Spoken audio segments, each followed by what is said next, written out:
रात 8 बजे दिल्ली में ईडी के ज्वाइंट डायरेक्टर कपिल राज को अचानक एक कॉल आता है, जिसके बाद वे अपने ऑफिस के लिए निकल पड़ते हैं और सभी ईडी मेंबर्स को तुरंत रांची पहुंचने का आदेश देते हैं। ईडी की 3 टीमें तुरंत दिल्ली से झारखंड की तरफ रवाना होने लगती हैं और रात 12 बजे तक सब रांची पहुंच जाते हैं। यहाँ उनको बताया जाता है कि वे एक टॉप सीक्रेट मिशन पर हैं और ये इतना सीक्रेट मिशन है कि लोकल पुलिस को भी इसकी भनक नहीं लगनी चाहिए, क्योंकि यह एक बड़े आईएएस ऑफिसर का मामला है जिसने अरबों रुपए का घोटाला किया है।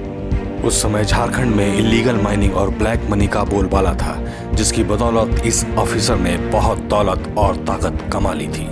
अब सवाल यह उठता है कि यह ऑफिसर कौन था जिसके लिए दिल्ली से रेड करने के लिए ईडी की 3 टीमें आई। साथ ही साथ लोकल और नेशनल मीडिया भी पीछे पीछे घूमता रहा। हम बात कर रहे हैं आईएएस पूजा सिंघल की। पूजा सिंघल का जन्म 7 जुलाई 1978 में उत्तराखंड के देहरादून में हुआ था। पूजा सिंघल बचपन से ही पढ़ाई में तेज थी और इसी कारण कॉलेज में टॉप करने के बाद आईएएस की प्रिपरेशन करने लगी और साल 2000 में महज 21 वर्ष की उम्र में आईएएस में सिलेक्ट हो गई और भारत की सबसे यंगेस्ट आईएएस ऑफिसर बनी। इनका नाम लिम्का बुक ऑफ रिकॉर्ड में भी दर्ज हुआ। आईएएस में सिलेक्शन के बाद पूजा सिंघल को पहली पोस्टिंग झारखंड के हजारीबाग में एसडीओ के तौर पर मिली, जहां उन्होंने काफी शानदार काम किया और अपनी ईमानदार छवि बनाने में काफी हद तक सफल रही। एक बार एजुकेशन डिपार्टमेंट में एक घोटाले के बारे में पता चला, जिसमें सरकारी योजनाओं में आई बुक्स को कुछ लोग गैर कानूनी तरीके से बेच रहे थे। पूजा सिंघल ने इस पर तुरंत एक्शन लिया और अपनी टीम के साथ घोटालों की जगहों पर छापेमारी शुरू कर दी और इसमें शामिल कई लोगों को हवालात में डाल दिया, जिसके बाद पूजा सिंघल के प्रमोशन का दौर शुरू हो गया और एक दबंग आईएएस के तौर पर देखी जाने लगी। आईएएस पूजा सिंघल के काम को देखते हुए इन्हें Rajendra institute of medical science में डायरेक्टर बनाया गया। तो इन्होंने यहाँ पर फैसिलिटी को इम्प्रूव करने और मैनेजमेंट को सही करने में बड़ा रोल प्ले किया। गवर्नमेंट फंड से डिसेबल लोगों की मदद की, डॉक्टर और नर्सों को डिसिप्लिन में रहकर काम करने की हिदायत भी दी और महिला सशक्तिकरण पर भी काम किया। यहाँ तक कि अपनी विधवा माँ की दोबारा शादी करवाई। यहाँ तक सब कुछ ठीक चल रहा था, लेकिन समय बीतने के साथ इन पर करप्शन के आरोप भी लगने शुरू हो गए थे, वो भी करोड़ों के घोटालों के। इन पर सबसे पहला आरोप साल 2007 में उस समय लगा जब चतरा के डिप्टी कमिश्नर रहते हुए मनरेगा में 1 करोड़ 43 लाख रुपए का घोटाला मिला। इसके बाद 2008 में इनका ट्रांसफर खूंटी में हुआ और बतौर डिप्टी कमिश्नर ब्लैक मनी को छिपाने के लिए इन्होंने यह पैसा 2 एनजीओ को दे दिया, जबकि फाइल्स में ऐसा दिखा दिया कि यह पैसा आयुर्वेदिक औषधियों की खेती में लगाया गया, जबकि ऐसी कोई खेती हुई ही नहीं थी। साल 2009 से 10 तक इस घोटाले में लगभग 188 करोड़ की हेराफेरी हो चुकी थी।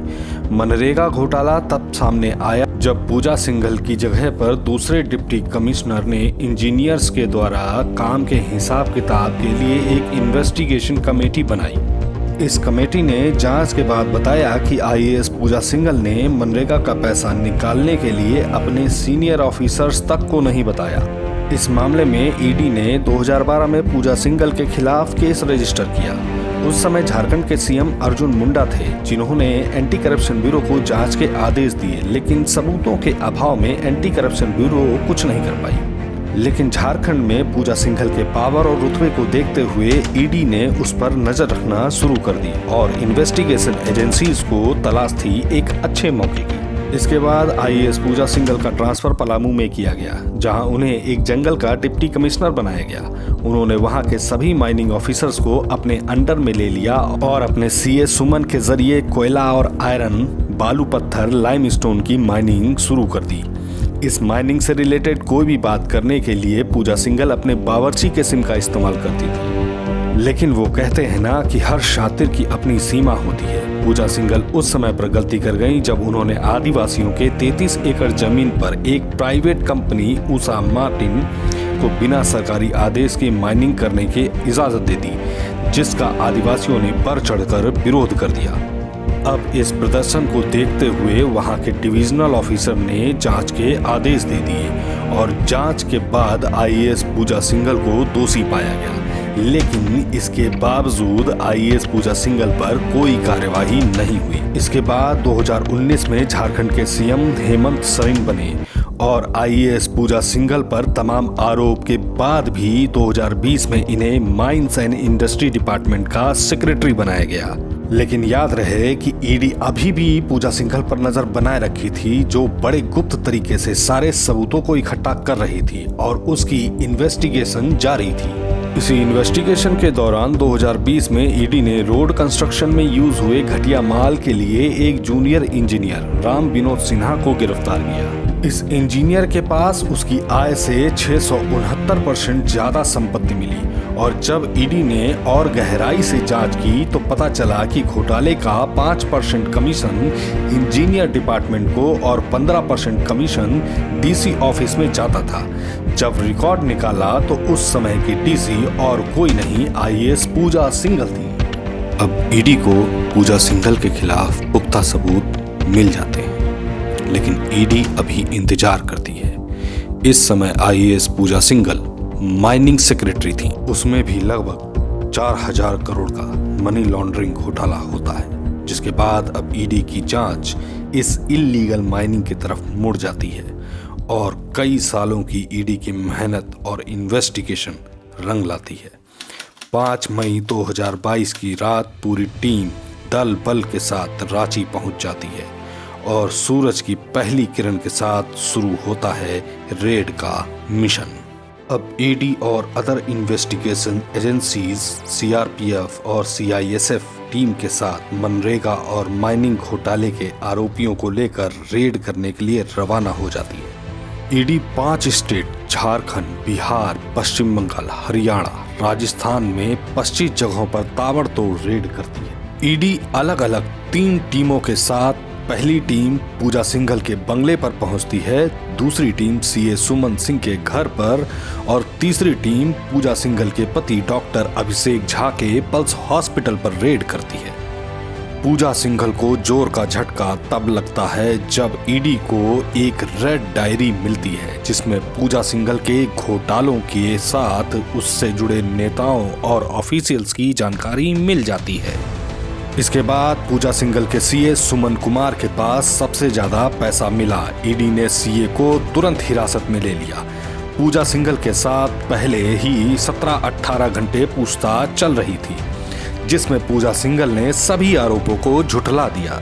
जिसके बाद ईडी ने पूजा के पति अभिषेक झा का हॉस्पिटल, डायग्नोस्टिक सेंटर, 2 प्लाट को सील कर दिया, जिसकी कीमत लगभग 82 करोड़ बताई जाती है। उधर सीए सुमन के रांची के आवास पर रेड करने पर करीब 19 करोड़ 31 लाख रुपए नगद और 150 करोड़ से ज्यादा अलग अलग सेक्टर में इन्वेस्टमेंट के डॉक्यूमेंट मिलते हैं। इसके बाद ईडी ने 8 मई को पूजा सिंघल को फिर से पूछताछ का सम्मन किया और लगातार 3 दिनों में घंटों तक पूछताछ की, जिसके बाद 12 मई को आईएएस पूजा सिंघल को गिरफ्तार कर लिया गया और गुनाह साबित होने के बाद झारखंड सरकार ने पूजा सिंघल को सेक्रेटरी ऑफ माइनिंग के पद से हटा दिया। गुनाह साबित होने के बाद ईडी ने उन्हें जेल भेज दिया, जिसके बाद जमानत प्रार्थना पत्र कोर्ट में पहुंचता है, जो माननीय न्यायालय द्वारा यह कहकर खारिज कर दिया जाता है कि आईएएस पूजा सिंघल पर लगाए गए आरोप के पर्याप्त सबूत हैं, इसके कारण इन्हें जमानत नहीं दी जा सकती। जिसके बाद इतने समय में जो दौलत और रुतबा पूजा सिंघल ने बनाया सब धराशाही हो गया। तो मित्रों, इसीलिए कहा जाता है कि लालच एक बुरी बला है जिसे सबको बच के रहना चाहिए, क्योंकि जल्द से जल्द पैसा कमाना और अमीर बनना सब कोई चाहता है, लेकिन इसके काफी बड़े दुष्परिणाम हो सकते हैं। मित्रों, ये स्टोरी अगर आपको अच्छी लगी तो कृपया चैनल को सब्सक्राइब करना न भूलें।